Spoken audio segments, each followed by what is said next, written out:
Welcome back, guys. Xander here, and you're watching XanTech. Today we're finally at the stage where I'm going to be testing out the EVGA GTX 1080 Ti Superclocked Edition. So without further ado, let's get into it. Today we're going down memory lane and talking about the GeForce GTX 1080 Ti Superclocked Edition by EVGA.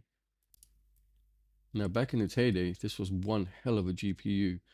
It had some very impressive figures and was highly sought after by gamers and, of course, crypto miners.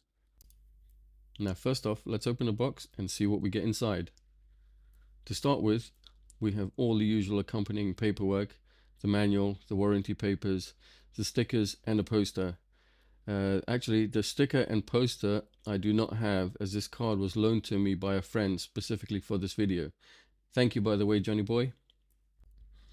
Inside, you also get this little badge, and last but not least, the driver disc, which I will not be using since my PC doesn't have an optical drive. And also, you should know by now, I would never recommend using any drives that come with your GPU, regardless if it's on a CD, a DVD, or a thumb drive, since by the time you get your card, these drivers will be way out of date. That's why I always recommend you download the latest software and drivers when you install your hardware. Oh yeah, I forgot, a couple more items you get in the box are these two Molex 6-pin and 8-pin power connectors, which you probably won't need in 2023 since most, if not all, modern day modular power supply units come with all the cables that you need. Now quickly, let's take a look at this card's specs. The GTX 1080 Ti uses the GPU 102 chip of the Pascal architecture. It has 3,584 CUDA cores, 224 texture units, render output units 88. It comes out of the box with a core clock speed of 1556 megahertz, a boost clock speed of 1670 megahertz. It also comes equipped with 11 gigabytes of GDDR5 VRAM with an effective memory clock of 11,016 megahertz. It also has a memory bus width of 352 bits and a memory bandwidth of 484 gigabytes per second. To power the card, there is one 6-pin and one 8-pin connector. The 1080 Ti has a TDP of 250 watts. As for the I/O, it comes with 3 times DisplayPort 1.4, 1 times HDMI 2.0, and 1 times DVI port. And now for the cooling. When it comes to cooling this card, EVGA have upgraded from the ACX 3.0 cooling to the what they call now the ICX cooling. EVGA refers to this as not just a cooler, it's an evolution. This evolution in cooling provides fantastic cooling performance and also ensures that every component from the VRMs to the memory chips to the power delivery and they're all kept cool and running great. This 1080 Ti Superclocked uses an optimized airflow design through its L-shaped aluminium fins. EVGA claim that the design of these fins, not films, helps with the heat dissipation.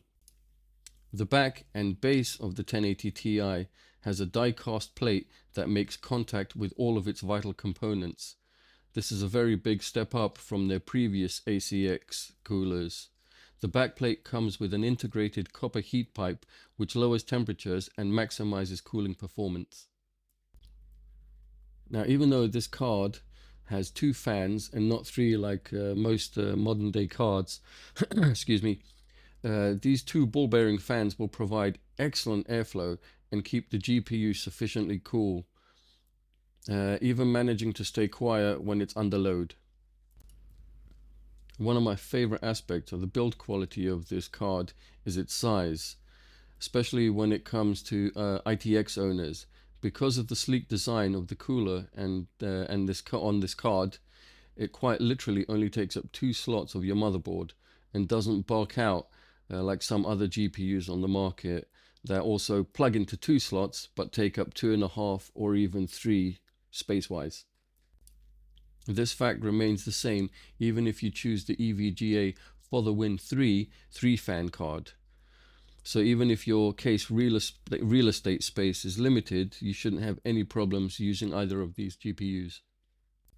Okay, for now, I think that's quite enough of the tech specs, and I think it's time to plug this card into my rig and see how it performs. First off, I'm going to quickly tell you what I'm pairing it with. For the CPU, we have the Ryzen 5 5600X from AMD. It's going to be running at its base clock speed of 3.7 GHz. The processor will be cooled by a Cooler Master Liquid ML240 Illusion AIO. Next, for the RAM, we have two 16GB sticks of Trident Z Neo RAM clocked at 3600 MHz. The games I will be testing are running on a Western Digital SN850 Black Edition NVMe drive. For the motherboard, I have chosen the ROG Strix B550F Gaming Wi-Fi.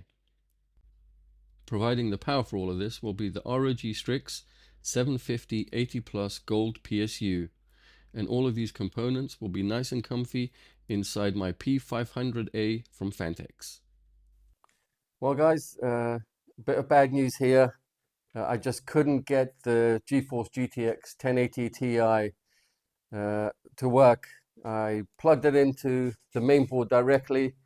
I tried it with the DVI, tried it with the DisplayPort, tried it with the HDMI cable. I tried it with the vertical GPU mount and directly into the motherboard, but I just couldn't get it to post. There is power going to the card. The fans power up, they spin up, spin down. The LEDs all light up on the card. I've checked everything in the BIOS, the processor post, the RAM post, everything goes through. It just, I can't get a signal. So that's it for this attempt. I do apologize. I really did want to try it out with a few of the latest games in my beast of a PC. What I'm going to try next is take apart my girlfriend's old PC, put it in their new case, and then try this with her motherboard and her system. See if that works. And we'll be back for another try. So sorry about that, guys. I'll see you again in the next one. Take care.